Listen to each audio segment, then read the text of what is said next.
Yeah, 1974 was, I think, a very good year for, at least in paleoanthropology, for three different reasons. One, Lucy was discovered. Two, we had Tracy Kivo was born in 1974. and three, I was born in 1974. And it seems all of us are aging quite gracefully. So, yeah, it was a very good year. And if anyone is looking at what Paleodoms is on Google, you won't find it because it's something I coined. And that's what I'll mostly concentrate about. It's now accepted that all of humanity shares a common heritage with the roots deeply embedded in Africa. The quest for researchers have thus been to find where these roots are and how deep they extend. The discovery of Lucy provided us with one of the major and no doubt most significant roots that extends to 3.2 million years. This discovery provided a springboard from which other researchers have been able to build their case on theories of human origins, seek new lines of research, compare their finds, and draw up conclusions regarding our human journey. Lucy's discovery ignited humankind's imagination and led to deeper focus in explorations into remote areas, leading to discoveries of new sites in Africa. And indeed, currently, we have over 200 paleontological and archaeological sites spread throughout Africa. In fact, we can say the entire of Africa is one big World Heritage Site. Not only did the discovery of Lucy lead to intensified research into human origins, but also inspired research into origins of evolution of other animals. This has resulted in other significant discoveries, such as the 200 million year old Kenyansaurus americanensis, the 18 million year old mega carnivores, Simbakumbwa kutoka Africa, the 13 million year old chameleon, that's Kaluma benevisci, and many other important finds which extend to millions of years that encompass the entire duration of our Earth's history. These focused explorations have motivated registration of African regions and sites into the UNESCO World Heritage Sites, owing to their outstanding universal value. Among the African sites and regions listed under UNESCO World Heritage Sites, for example, the lower valley of the Watch, located in the West Afar region depression, and from which Lucy and Dikika were discovered. Also the hominid fossil sites from South Africa, which include the cradle of humankind, Makapan Valley, and Taung, and from which the likes of Taung Child, Littlefoot, Mrs. Presh, Australopithecus sediba have been found. Also, another region is the lower valley of the Omo in southwestern Ethiopia, where Paranthropus boisei have been discovered, and equally the Lake Turkana region, which includes the entire of Lake Turkana Basin, and from which the likes of Turkana boy, Kenyanthropa platyops, Alesi, and the world's oldest stone tools, the Lomequan, have been discovered. And this research has led to expansion of fieldwork in various African countries that has resulted in multidisciplinary, interdisciplinary, and international collaborations. This approach has enhanced our understanding of past ecosystems, human evolutions, and the interactions between climate, environment, and ancient life. However, these international collaborations are heavily skewed in favor of certain regions, institutions, and individuals. The recognition of unrivaled paleontological and archaeological wealth in Africa was followed up by a setup of organizations that aimed at enhancing the research in paleosciences in Africa, and some of them that are listed here include the Human Evolution Research Institute, Evolutionary Studies Institute, the Paleo Research Institute. All these are research institutions in South Africa.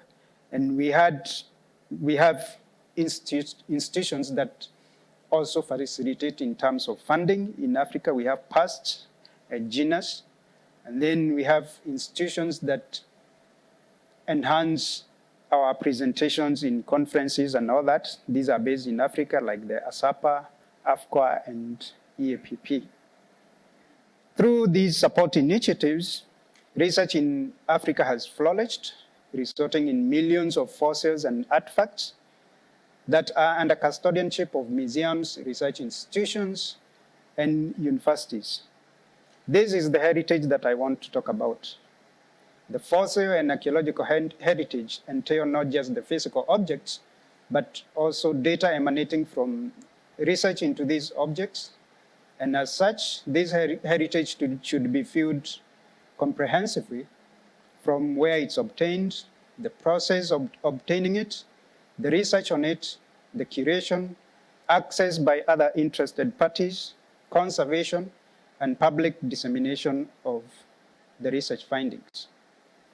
All this is very positive, what has been contributed since Lucy was discovered. However, the influx of researchers interested in paleosciences in Africa, a new kind of animal was born in the late 1980s. This animal threatens to undo the gains achieved, and if we are not careful, there might not be any paleontological or archaeological heritage to talk about when we are celebrating Lucy at 55 or 75 symposium, if there will be a symposium for Lucy at 75. This is the animal I've chosen to call the Paleodom. So before colonization of Africa, we had the chiefdoms. And each chiefdom was headed by a chief who ruled his subjects, who ruled over his subjects. And usually the chiefdoms were quite democratic. And it's through the dictates of the people that the chiefs ruled.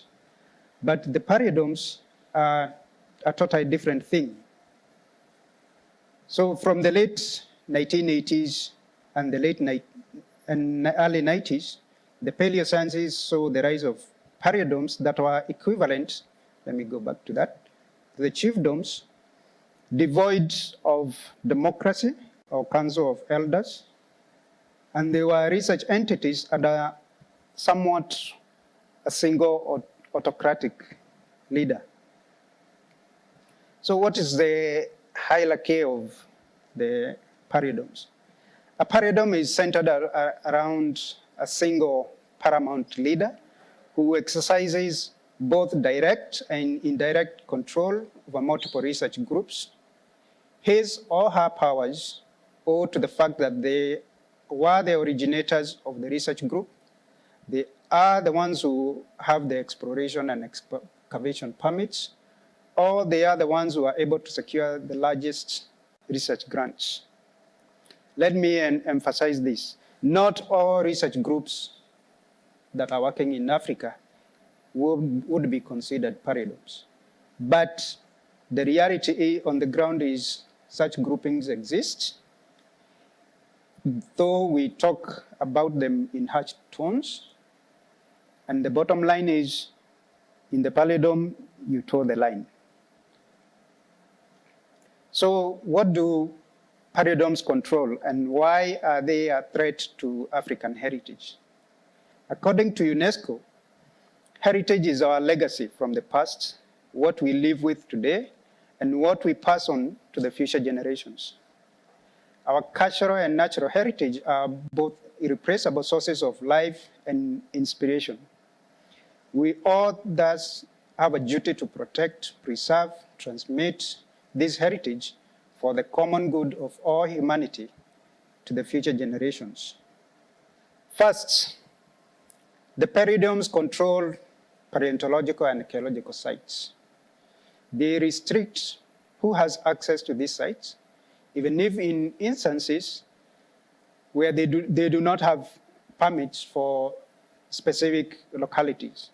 We have instances of individuals where you have instances where individual researchers claim to have rights of squares of kilometers of sedimentary units just because they were the first to land in that region. This has hampered exploration and possible discoveries of new sites. Within these sites, they also control what makes it to the museums as part of the heritage. For example, if their interest is only particular species of animals or stone tools, they will only collect those, leaving everything else to be washed away. This creates a biased picture of the site's richness and limits our ability to comprehensively reconstruct the true nature of our past, thus hampering our understanding of past environments, ecosystems, and evolutionary processes.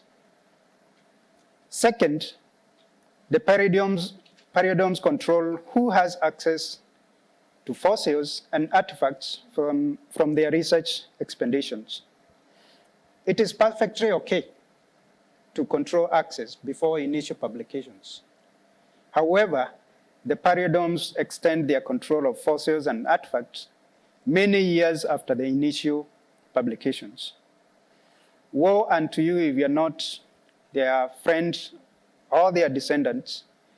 You most likely will never have access to these resources, even if what you are proposing to investigate is not being carried out by any member of that group. A perfect example is that specimen.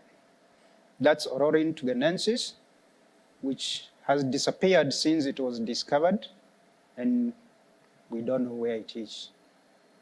So many of the paleoanthropologists who are here, they will agree with me that some of the key hominid discoveries have never seen the light of day since they were discovered. So where is Aurorin tugenensis? While restrictions on fossil access may sometimes be necessary to address these concerns, transparency and open communication are important for fostering trust and collaboration within the scientific community. Researchers should strive to balance the need for access restrictions with the principles of scientific openness, integrity, and responsible stewardship of fossil resources. Not only the paleodoms controlling sites and access to fossils and artifacts, they also control the resultant research data. The access to data is not being denied to fellow researchers only, but also to the very institutions that are mandated in curating the fossils and archaeological finds.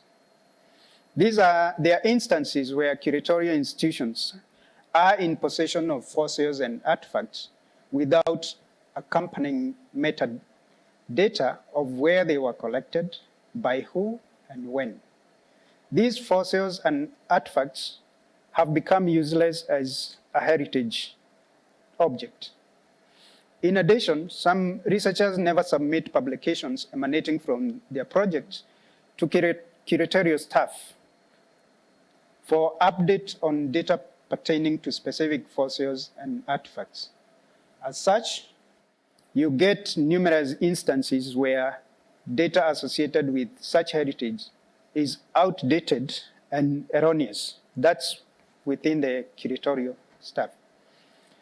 These researchers are conducting what we call helicopter research. They jet in, take what they want, and leave. Since inclusion in the paleodome family is by vetting and recruitment rather than by choice, the paleodoms control the demographic representation and research diversification. This not only applies to lab work, but also to field work. There are some field expeditions in Africa that only take along men, hence excluding women. Owing to the nature of the vetting and recruitment, upcoming researchers, majority of whom will be from Africa, have fewer chances of making it in paleosciences. The limited networking and collaboration opportunities have skewed the demographics in the paleoscientific research. Okay, how do you go there? Okay, that's my work in Baringo, and at least half of my field assistants are women. I consciously do that.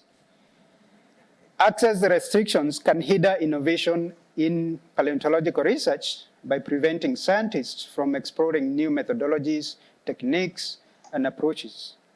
Without access to diverse fossils, artifacts, and sites, researchers may struggle to develop and test new hypotheses or refine existing theories. Thus, the paleodoms, in their very nature, are an impediment to innovation. A couple of people have talked about knowledge as power. Kofi Annan, the 7th Secretary General of the United Nations, said, "Knowledge is power, information is liberating. Education is the promise of progress in every society, in every family." Daniel said, "Information is power only if you can take action with it. Then and only then does it represent knowledge and consequently power." And Robin Morgan said, "Knowledge is power, information is power. The secreting or hoarding of knowledge or information may be an act of tyranny camouflaged as humility."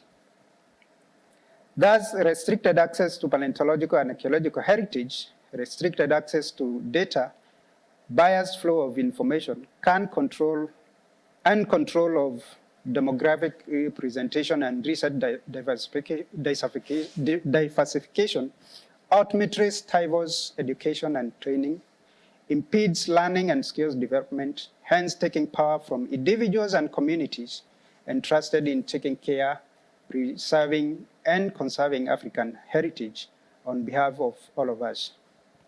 The big question is, as I come close to the end, when shall we break the silence and point out those among us who are impeding research and innovation?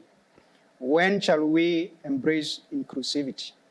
When shall we break all barriers and appreciate that we have a common origin and a shared destiny? Addressing these challenges requires concerted efforts from researchers and funding agencies. There has to be a conscious drive to fostering collaboration and ensuring ethical practices in research and exploration in paleosciences. This will in turn change the way heritage is managed, conserved, and presented in Africa. It's my hope that when we will be celebrating Lucy at 75, we will not be talking about paleodoms, but a united community that has done everything possible for our global heritage. As a parting shot to all who are involved, what are you bequeathing the next generation of researchers? And I want to express my gratitude to the Institute of Human Origins for facilitating my presence here. And special thanks to the organizers, Curtis, Johannes, Aubrey, Jury, and everyone else who have made this possible. And thanks all for listening. And much gratitude to Don for discovering Lucy and providing us with a shoulder on which we can step on. African heritage owes a lot to you. And to end, I'll end with this, Kumbule Kaya. Kumbule Kaya means remember home. This, I want Ororin Tuganensis, wherever he or she is, to remember home and come back. Thank you.